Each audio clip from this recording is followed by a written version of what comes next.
ఇప్పుడు నిజంగా చెప్పాలంటే అమరావతిలో అభివృద్ధి మీద ఇతర ప్రాంతాలలో దురభిప్రాయం వచ్చే అవకాశాన్ని కల్పించినటువంటి ఈ ప్రభుత్వమే దానికి బాధ్యత వహించాల్సి వస్తుంది ఏదైనా అసంతృప్తి ఇతర ప్రాంతాల్లో వస్తే.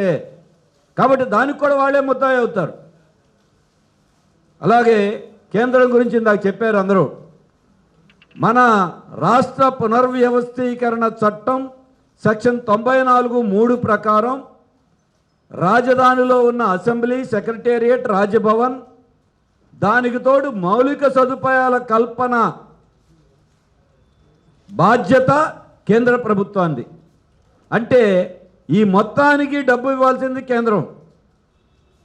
చంద్రబాబు నాయుడు గారు, పవన్ కళ్యాణ్ గారు వాళ్ళు చేయాల్సిందంటే రెండవ దశ భూ సమీకరణ ఆపి మొదటి దశ అభివృద్ధికి కేంద్రం నుండి నిధులు తీసుకురావటం మీద మీ శ్రద్ధ పెట్టండి.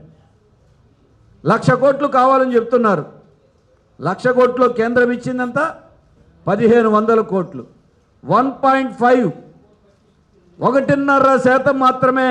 బాబు కొద్ది నిశ్శబ్దం చేయండి. 1.5% మాత్రమే చేశారు. 100 రూపాయలు ఇవ్వాల్సి వస్తే 1 రూపాయి ఇచ్చి రాష్ట్ర అభివృద్ధి గురించి మాట్లాడుతూ ఉంటే మాది డబుల్ ఇంజిన్ సర్కార్, ట్రిపుల్ ఇంజిన్ సర్కార్ అన్నారు. ఎన్ని ఇంజన్లైనా ఉన్నాయండి, కానీ నడిస్తేగా. ఇంజన్లు 1 ఉన్నా 3 ఉన్నా నడవకపోతే లాభం లేదు అమరావతిలో. అందుకనే మోడీ గారు ఏమండి మనకేదో సినిమాలో చెల్లికి మళ్ళీ పెళ్ళి అన్నట్టే అమరావతిలో మళ్ళీ మోడీ గారు రెండోసారి వచ్చి శంకుస్థాపన. మళ్ళీ మరి వాళ్ళ 2 సార్లు పోయిన శంకుస్థాపన. మొదటిసారి శంకుస్థాపన మనకేమొచ్చింది? చెంబుడు నీళ్లు, గుప్పెడు మట్టి. మనకు అదే మిగిలింది ఆంధ్రప్రదేశ్కి. రెండోసారి చాక్లెట్ కూడా మనకేవలా పవన్ కళ్యాణ్ గారికి, పవన్ కళ్యాణ్ గారికి ఇచ్చారు చాక్లెట్. రాష్ట్రానికి మనకి చాక్లెట్ కూడా ఇవ్వలా. మరి అందుకే ఇవాళ విక్స్ బెల్ అంట, చాక్లెట్ కాదంటే పోనీ ఏదో మొత్తానికి ఇచ్చారు. అంటే వాళ్ళకి చాక్లెట్ చేతిలో పెట్టి రాష్ట్రానికి ఇవ్వాల్సింది ఇవ్వకుండా చేస్తున్నారు. మరి అందుకే ఇవాళ మనం ముఖ్యంగా అందరం కలిసి ఒత్తిడి చేయాల్సింది ఏమిటంటే కేంద్ర ప్రభుత్వం యొక్క నిధులు మీ దయాదాక్షిణ్యం కాదు, చట్టపరమైనటువంటి బాధ్యత కేంద్రాంది, మన హక్కు. మీరేదో ఇష్టమైతే ఇస్తాం అని అంటాను కుదరదు. ఈ చట్టపరమైనటువంటి మన హక్కుని ఎందుకు ఇవాళ అడగరు? మొన్న నిర్మలా సీతారామన్ గారు వచ్చి వెళ్ళారు. ఏమొచ్చింది? శంకుస్థాపన చేశారు. 11 ఏళ్ల క్రితం ఇచ్చినటువంటి బ్యాంకులకి స్థలం ఇస్తే 11 ఏళ్ల తర్వాత శంకుస్థాపన చేసి దాన్ని కూడా గొప్ప అని చెప్పుకున్నారంటే సిగ్గుపడాలా? 11 ఏళ్ల క్రితం ఇచ్చారు. దాంట్లో చెప్తున్నారేమని 6,000 ఉద్యోగాలు వస్తాయంట. బ్యాంకుల్లో కొత్త ఉద్యోగాలు అమరావతిలో తీసుకుంటారా? విజయవాడలో ఉన్న బ్రాంచ్ వెళ్ళి ఇక్కడ హెడ్ ఆఫీసులు ఉన్నాయి, అమరావతిలోకి మారుతాయి 2 ఏళ్ళకో 3 ఏళ్ళకో. ఈ ఉద్యోగస్తులు అక్కడికి ట్రాన్స్ఫర్ అవుతారు. మీరు అటువంటివి ఎందుకు? తెలియని విషయాలు అవన్నీ. అందుకే ఇటువంటి అనేక అంశాలు చూస్తే నిర్మలా సీతారామన్ గారు కనీసం మా రాష్ట్రానికి వచ్చారు, డబ్బు సంగతి ఏంటని ఒకళ్ళు అడిగారా? ఒక మాట మాట్లాడారు ఆవిడ?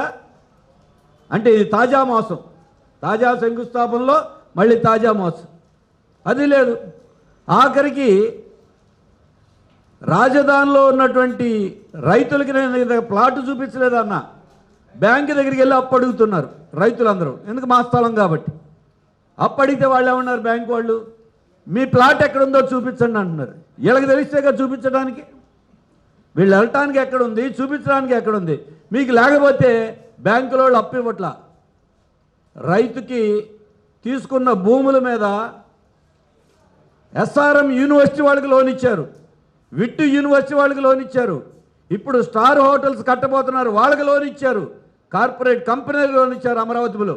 అసలు అమరావతిలో భూములు ఇచ్చిన రైతులకి ఇంతవరకు వాళ్ళ భూమి మీద వాళ్ళకి అప్పు ఇవ్వట్లా. ఇప్పుడే అవునండి, నాకు అర్థమైంది. 50 లక్షల రూపాయలకి వాళ్ళకి ఇచ్చారు, కానీ అప్పు మాత్రం 50 లక్షల కంటే కోట్ల రూపాయలు ఆ ఎకరం మీద తీసుకోవడానికి వాళ్ళకి పర్మిషన్ ఇచ్చారు. అదే శుభ్రంత చెప్పేది నాకు అర్థమైంది. అందుకే ఇవాళ అటువంటివి చూస్తే ఆ రైతులకి రామచంద్ర గారు కొన్ని చదివారు, ఉచిత విద్య వైద్యం అని. ఇంకా లిస్టు చాలా ఉందండి. 365 రోజుల పాటు వాళ్ళకి గ్రామీణ ఉపాధి హామీ పథకం కింద అందరికీ పని చూపిస్తామని. అంటే అన్నీ ఉన్నాయి కాబట్టి చదవలేరు. ఆఖరికి 29 గ్రామాల్లో అన్న క్యాంటీన్లు కూడా దాంట్లో ఒకటి ఉందండి. ఇంకా ఇటువంటి ఓల్డ్ ఏజ్ హోమ్స్ ఉన్నాయి, ఇంకా దాంట్లో ఉన్నటువంటి చాలా ఉన్నాయి. ఆయన ప్రధానమైనది ఒకటి చెప్పారు. ఇటువంటి స్థితిలో ఉంటే కేంద్ర ప్రభుత్వం ఇంతవరకు ఆఖరికి గవర్నమెంట్ ఏం అడుక్కుంటుంది?